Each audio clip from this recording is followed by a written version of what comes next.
بسم اللہ الرحمن الرحیم۔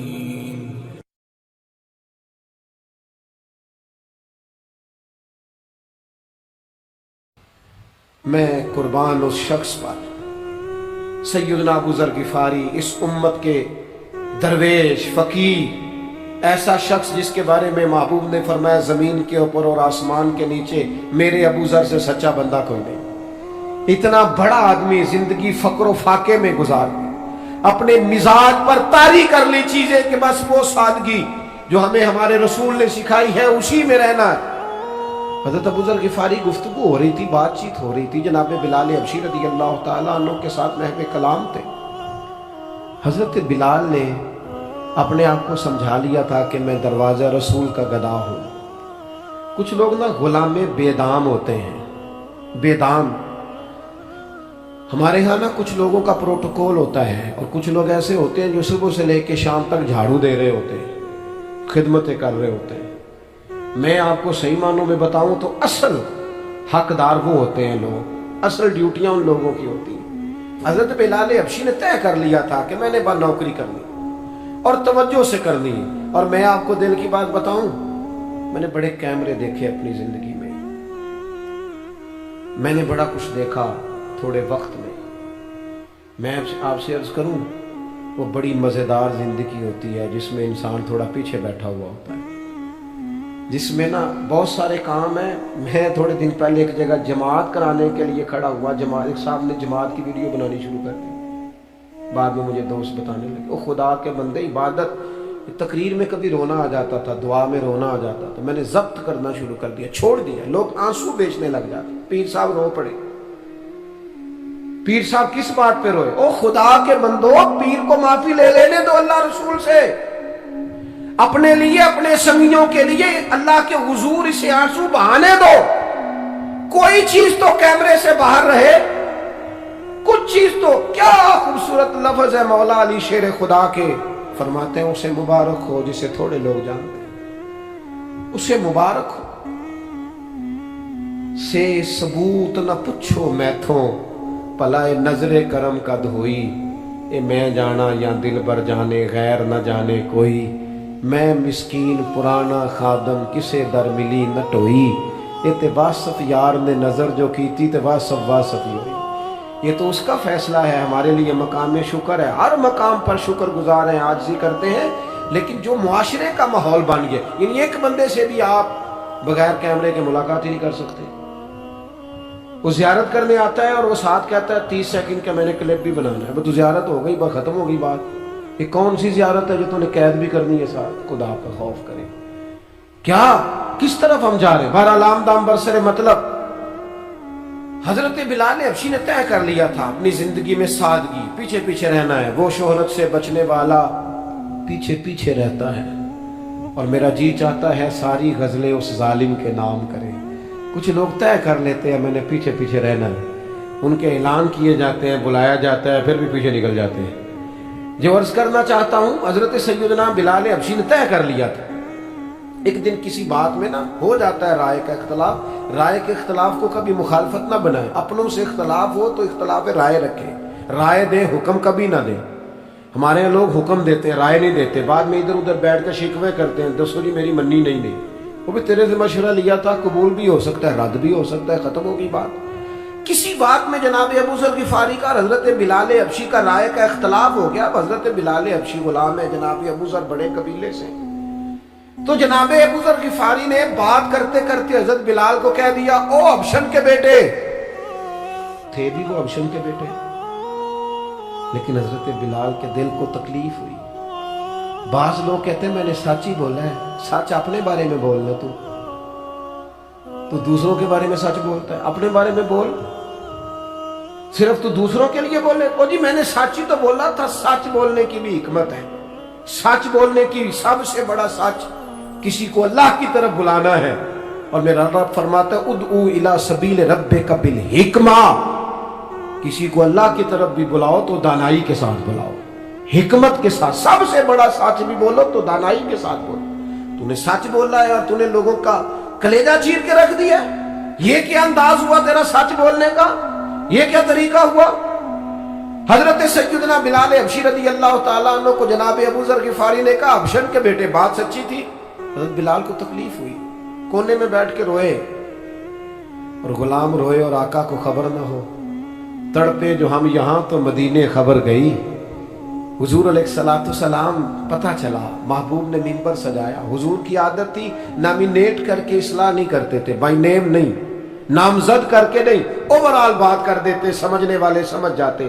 حضور فرمانے لگے لوگوں کو کیا ہو گیا ہے، میں نے تو جاہلیت کی ساری باتیں پاؤں تلے رون دی تھی، ابھی بھی کہتے ہیں بلال کو حبشن کا بیٹا۔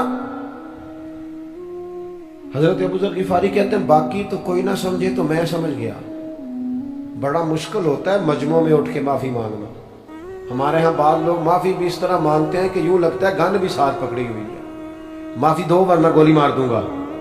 معافی مانگنے کا بھی طریقہ سلیقہ نہیں آتا، اور دنیا میں کچھ ایسے نفس پرست ہیں، ان کو استادوں سے معافی مانگنے پڑی تو نہیں مانگ سکتے، مشائخ سے معافی مانگنے آتی ہے تو نفس کے بندے بن کے نفس کی غلامی کرتے ہیں، لیکن اپنی عزت کی جگہوں کو بھی درست نہیں کرتے۔ کتنا بڑا مجرم ہے جو باپ سے بھی معافی نہ مانگ سکے، جو ماں سے بھی نہ کہہ سکے میں غلطی کر گیا تھا۔ اتنی بڑی نفس پرستی، تو نے آقا بنا لیا اپنے نفس کو اپنا۔ مجموع میں معافی مانگنا، اعتراف کرنا، حق کو قبول کرنا، اپنے نفس کو ذبح کرنا۔ حضرت ابو ذر غفاری مجمع کے بیچ اٹھ کے کھڑے ہوئے، چمکتا دمکتا چہرہ، قبولیت حق کا جذبہ، اپنے نفس کو چیر دینا اور اس پر پاؤں رکھ کے رب رسول کا قرب حاصل کرنے کا ذائقہ۔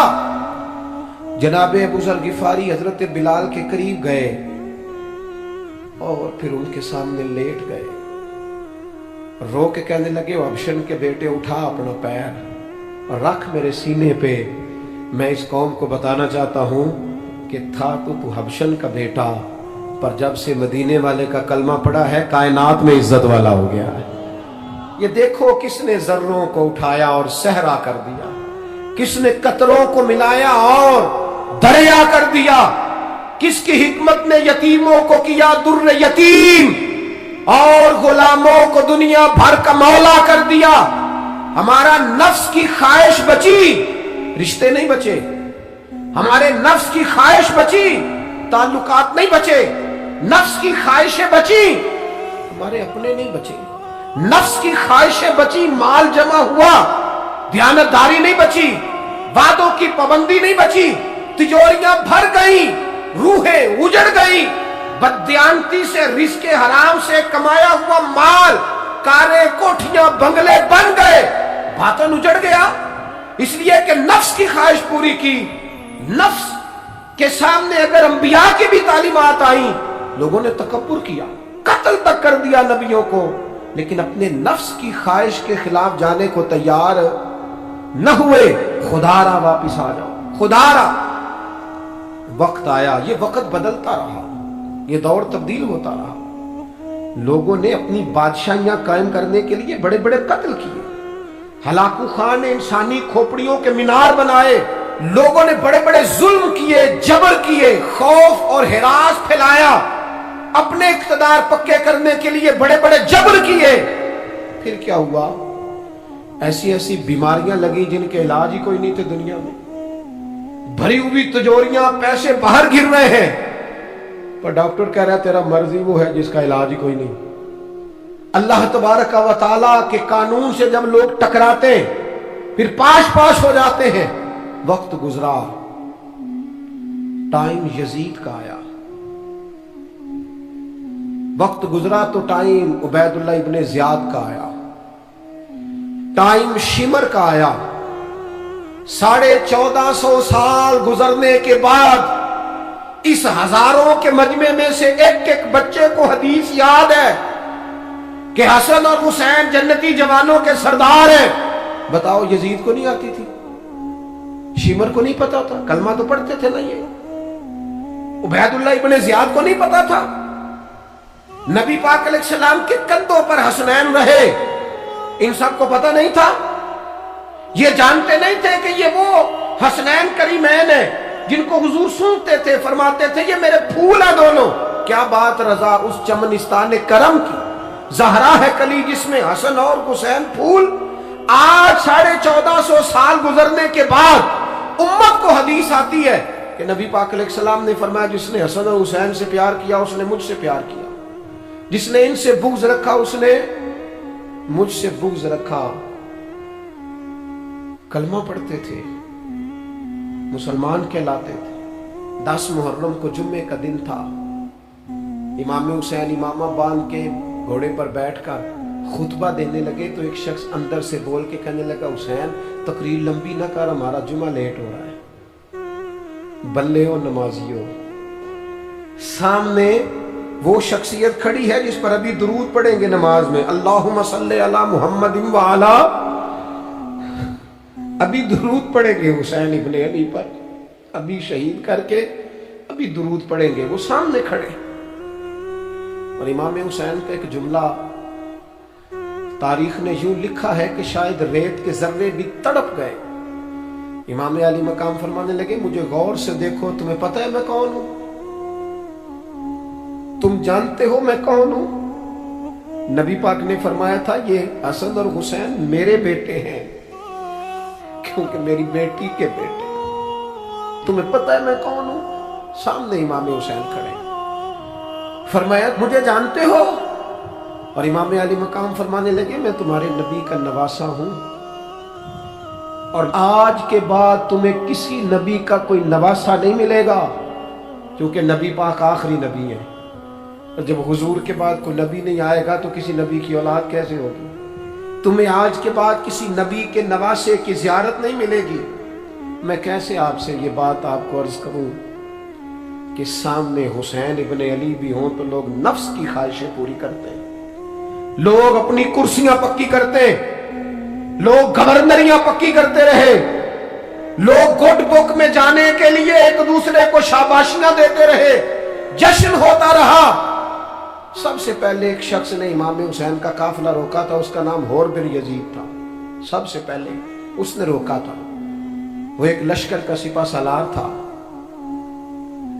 جب امام حسین رضی اللہ تعالیٰ عنہ نے خطبہ پڑھا نا تو حور یزیدی فوج میں تھا، واپس گیا اور عبید اللہ ابن زیاد سے جا کے کہنے لگا، یا جو بھی وہاں لوگ موجود تھے یزیدی فوج کے، ان سے کہنے لگا تم نے تو کہا تھا کہ صرف راستہ روکنا ہے،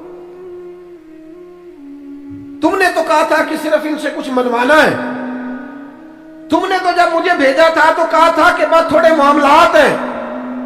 اوہ سچ بتاؤ نبی کے نواسے کو شہید کرو گے؟ تم نے تلواریں نکال لی ہیں، نیزے نکال لیے ہیں، تیر نکل آئے ہیں، تیاری مکمل ہے. مجھے سچ بچاؤ، کیا حسین ابن علی کی گردن پر خنجر چلانے لگے ہو؟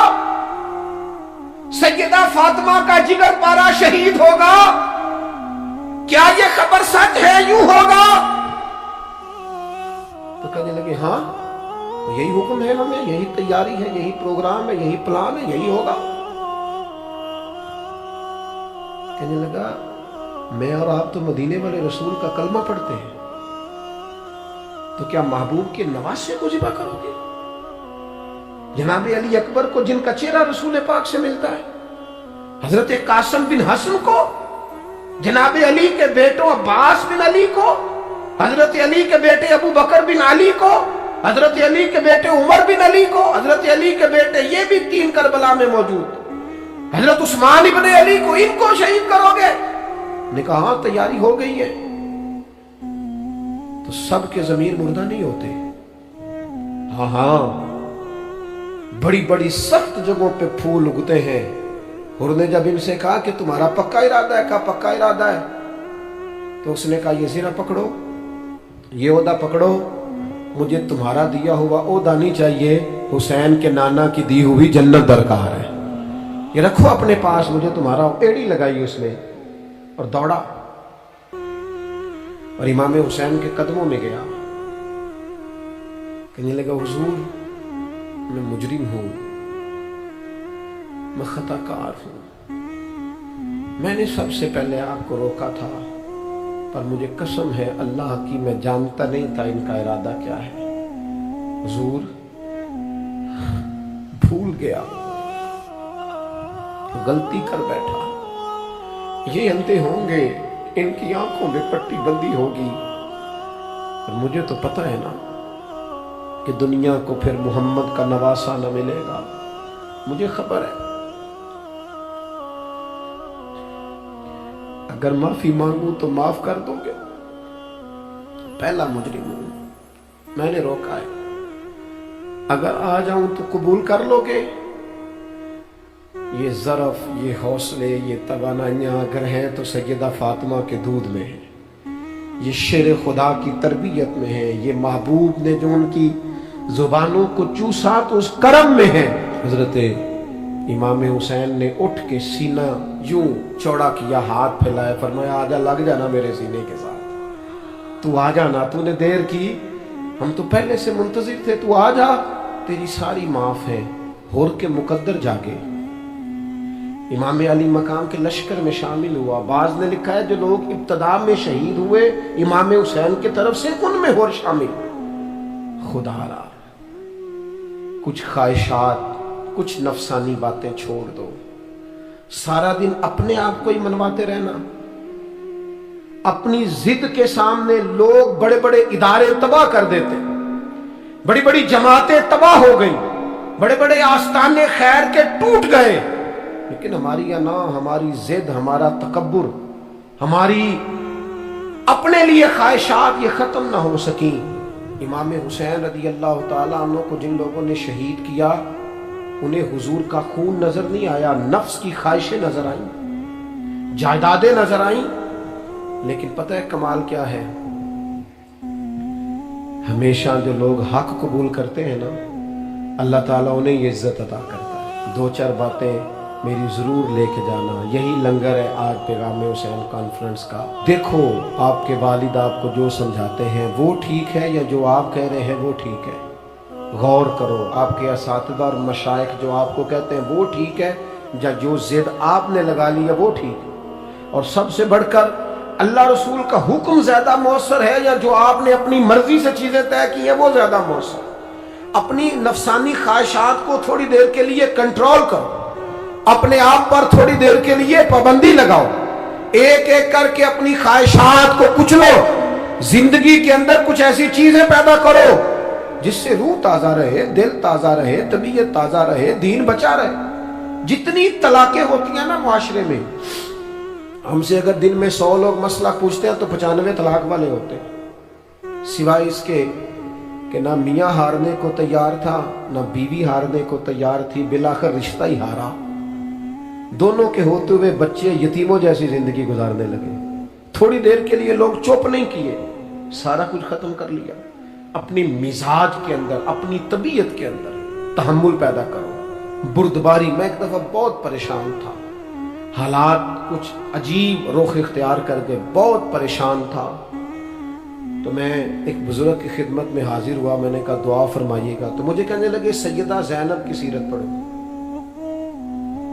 تو میں نے پہلے دن آ کے کتاب کھولی نا، تو دربار دمشق میں جو جناب زینب نے کلام فرمایا نا، انسان ٹوٹ جاتا ہے، لیکن انسان حق پہ ہو کے اگر گلا بھی کٹا لینا تو اس کا مزاج طاقتور رہتا ہے، روح طاقتور رہتی ہے، اسے محسوس ہوتا ہے کہ میں کمزور نہیں پڑا۔ یزید نے جب کوئی بات کی نا دمشق کے دربار میں، تو حضرت زینب پیچھے بیٹھی تھی پردے کے لوگوں کے درمیان، اس نے جب کوئی بات کی تو جناب زینب وہاں سے اٹھ کے، ہماری خواتین ہر بات پہ روتی ہیں، دو کہیں کہ ختم ہی نہیں ہوتے، جناب زینب پیچھے سے اٹھیں پردے کے پیچھے سے، اور جب اپنی گرجدار آواز میں انہوں نے گفتگو شروع کی تو وہاں ایک نابینا بزرگ بیٹھے تھے جو مولا علی شیر خدا کی بارگاہ میں حاضری دیا کرتے تھے۔ جب سیدہ زینب نے خطبہ شروع کیا نا تو وہ بزرگ چونک گئے، اور وہ نابینا تھے تو ساتھ والے آدمی کا گھٹنا ہلا کے کہنے لگے علی آ گئے دربار میں، علی کی آواز ہے، علی بول رہا ہے دربار دمشق میں۔ وہ زینب کا خطاب منبر پہ علی بول رہے ہو جیسے، علی آ گئے، وہ گرج آواز میں، وہ تنتنا، وہ دبدبا، وہ وزاداری، وہ ان کی بات میں صداقت، کانپ گئی ہر چیز دربار کی۔ اور امام زین العابدین بیمار بھی تھے، مسافر بھی تھے، پریشان بھی تھے، لیکن جب یزید سے انہوں نے کہا نا مجھے خطبہ دینے دے، تو چند منٹ گفتگو کی امام زین العابدین نے، تو کہنے لگا اذان پڑھو جماعت کرائیں، اس لیے کہ ان کی باتوں میں وہ حق ہوتا ہے۔ میں دیکھتا ہوں ہماری سب کی اپنی اپنی خواہشیں ہیں، اپنے اپنے رویے ہیں، اپنا اپنا مزاج ہے۔ اگر لوگوں کو کسی جگہ بھی ملک کی ملی اور دینی پروگرام کے لیے جمع ہونے کو کہا جائے، ہم تیار نہیں۔ کیا کیا جاتا ہے ہمارے ساتھ؟ ہمارے ضمیر اس لیے خریدے جاتے ہیں کہ ہم خواہشات کے بندے ہیں۔ الگ الگ کر کے کسی کو کہا جاتا ہے تیرا کاروبار چمک جائے گا، کسی کو کہا جاتا ہے تیرا وہ نظام ٹھیک ہو جائے گا، الگ الگ کر کے لوگوں کو خرید لیا جاتا ہے۔ لیکن اگر خواہشات تھوڑی ہو، اللہ کی رضا پر چلنے کا جذبہ زیادہ ہو، تو میرے عزیز زندگی آسان ہو جائے گی۔ میں تو امام علی مقام رضی اللہ تعالیٰ عنہ اور یزید کے معاملے میں ایک ہی بات سمجھا ہوں، سب کو پتا تھا یہ حسین ابن علی، سب کو پتا تھا حق ان کے ساتھ ہے، سب جانتے تھے ان سے زیادہ عظمت کسی کی نہیں، لیکن اپنے نفس کی خواہشوں پر کنٹرول نہیں کر سکے۔ پوری امت کا اس وقت مسئلہ ضروریات کا نہیں، خواہشات کا ہے۔ 2 قدم پیچھے ہٹیں خواہشوں کے لیے، 4 قدم آگے بڑھیں دین کے لیے۔ 2 قدم پیچھے ہٹیں اپنی خواہشات کو چھوڑیں، 4 قدم آگے بڑھیں ملک کے لیے، ملت کے لیے۔ 2 قدم پیچھے ہٹیں اپنی خواہشات کو چھوڑیں، 4 قدم آگے بڑھیں نظریے کے لیے اور فکر کے لیے اور امام حسین کے پیغام کے لیے۔ آج میں آپ سے گزارش کروں گا، اگر انام بچاؤ گے تو روحانیت نہیں بچے گی، اگر نام بناؤ گے تو کام نہیں ہوگا۔ فاضل بریلوی نے کہا تھا بے نشانوں کا نشان مٹتا نہیں، ہمارا تو مٹتے مٹتے بھی نام ہو ہی جائے گا۔ اپنی زندگی سے نفسانی خواہشات کو نکال دو، ورنہ یہ بڑے بڑے فضیلت معاب لوگوں کے سامنے بھی کھڑی ہو جاتی ہے، بے ادب کرتی ہے، بندے کو یہ گستاخ بناتی ہے۔ معاذ اللہ، بڑی جگہ انسان زیادتیوں پہ، آج بھی کچھ لوگ کہتے ہیں فلاں آدمی اتنا نیک ہے تو پھر فلاں بندہ مخالفت کیوں کرتا ہے؟ میں نے کہا جو نبیوں کی مخالفت سے باز نہیں آئے، جو صحابہ کی مخالفت سے باز نہیں آئے، اہل بیت کی مخالفت، جو حسین ابن علی کے سامنے کھڑے ہو گئے، کوئی نیک آدمی کس کھاتے میں؟ اللہ کا قرآن کہتا ہے یجاہدون فی سبیل اللہ ولا یخافون لومۃ لائم ذالک فضل اللہ یؤتیہ من یشاء۔ کچھ لوگ اللہ کے راستے میں جہاد کرتے ہیں تو لوگ ان کی ملامت بھی کرتے ہیں، انہیں برا بھی کہتے ہیں، پر وہ کسی کی پرواہ نہیں کرتے۔ یہ ان پر اللہ کا فضل ہے، اور یہ فضل رب جسے چاہتا ہے اسے عطا کرتا ہے۔ آپ حضرات آج اس محفل سے یہ لنگر لے کے جائیے گا کہ کہیں میری روحانیت کے سامنے میری نفسانی خواہشات تو نہیں کھڑی ہو گئی۔ تھوڑا سا 2 قدم پیچھے ہٹنا ہے، ہم نے امام علی مقام سے فیض لینا ہے، امام حسین کی عظمتوں کو سلام کرنا ہے۔ سر اٹھا کے جینا چاہتے ہو تو امام حسین کا طریقہ اپنا لو، ان کے رستوں کے مسافر بن جاؤ، زندگی وقار کے ساتھ